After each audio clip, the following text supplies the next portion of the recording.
Pretend you're meeting yourself for the very first time. Try and view yourself through the lens of a lucky stranger who's catching their first glimpse of you. What are you seeing? Are you someone who is open, loud, outgoing and always up for anything? Or are you shy and quiet, reserved and prefer to keep to yourself? Or are you something in the middle? Sometimes loud and sometimes quiet, sometimes extroverted and sometimes introverted. That's okay, I'm the same way.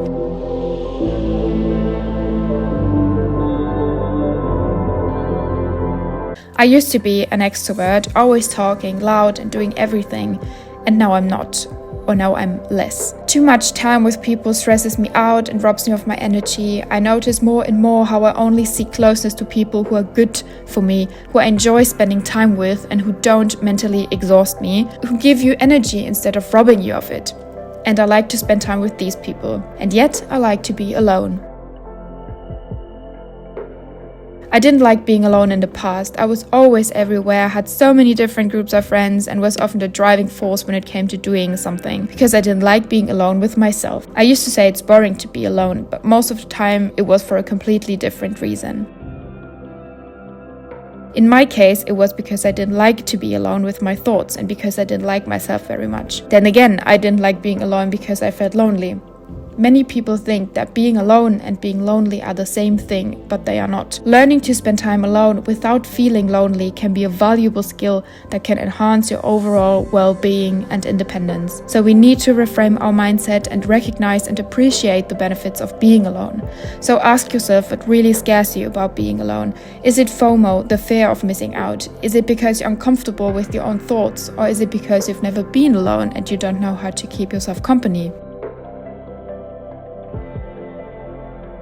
Being alone is often misunderstood and stigmatized in our society with the misconception that it signifies loneliness or social isolation. However, it's important to understand that being alone and feeling lonely are not synonymous. Society tends to place a strong emphasis on constant social interaction and extroversion, which can devalue the benefits of spending time alone. And this can create a stigma around solitude, leading to feelings of shame or inadequacy for those who genuinely enjoy and seek out alone time. In reality, being alone can be a valuable and enriching experience. It provides an opportunity for self-reflection and personal growth. It allows individuals to connect with their inner selves and explore their own thoughts and interests and recharge their energy.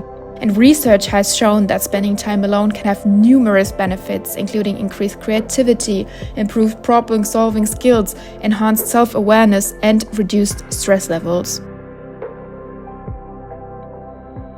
In these fast-moving times and through the social image, one almost has to learn to be alone again. And that doesn't just apply to singles or people who are generally alone a lot, but also to people who are always surrounded by people or even in a relationship like me. I've really had to learn to spend time alone. As I live with my boyfriend, we have been together for many years and are also generally the kind of couple who spend what feels like 24/7 together. And yes, I like it that way, but it also made me realize how bad I felt when I was alone or when he went away for a weekend. I couldn't do anything with myself. I didn't do anything because I couldn't do anything on my own. I just laid around all the time. I really looked for an escape to friends or family so that I wouldn't have to sit at home alone. And that's when I realized how bad I was and how little I could be alone with myself. And this realization showed me that I absolutely had to learn to spend more time with myself, and I can do all the things that I would otherwise do with my boyfriend.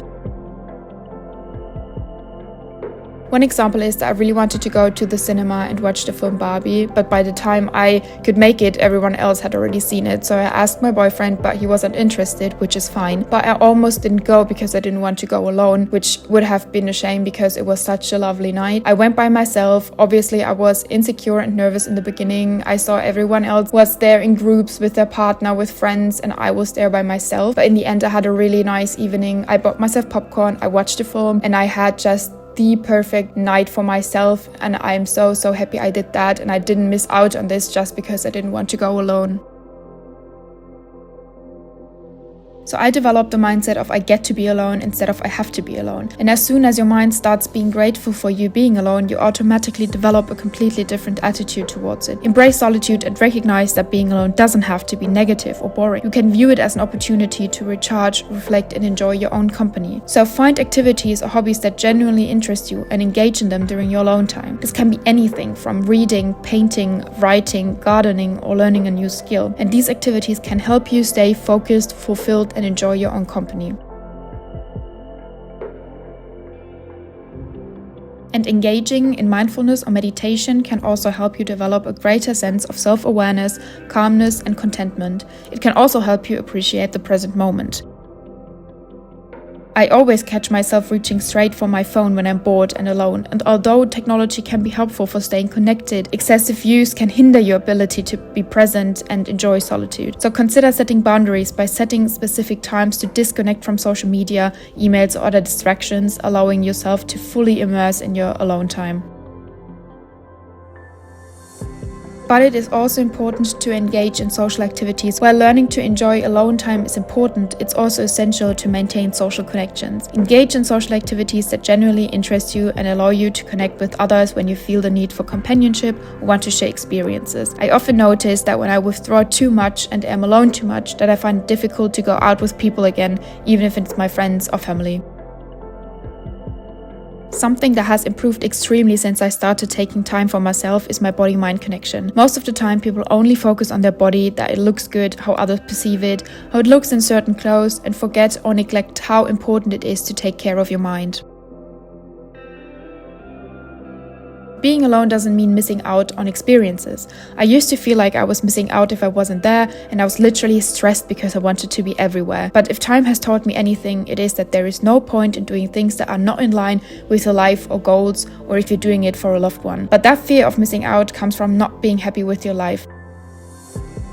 Another benefit of spending time alone is that you get to do whatever you want, whenever you want. You need to figure out what fuels you and brings you joy. You can try new things to find out and get out of your comfort zone. So make a list of things that make you happy and that you love to do, and do them. Being alone gives you the freedom and flexibility to do what you want, when you want, and how you want. You can choose how to spend your time, follow your own schedule, and engage in activities that align with your interests and desires. So embracing solitude allows you to be in control of your own life and enjoy the freedom it brings.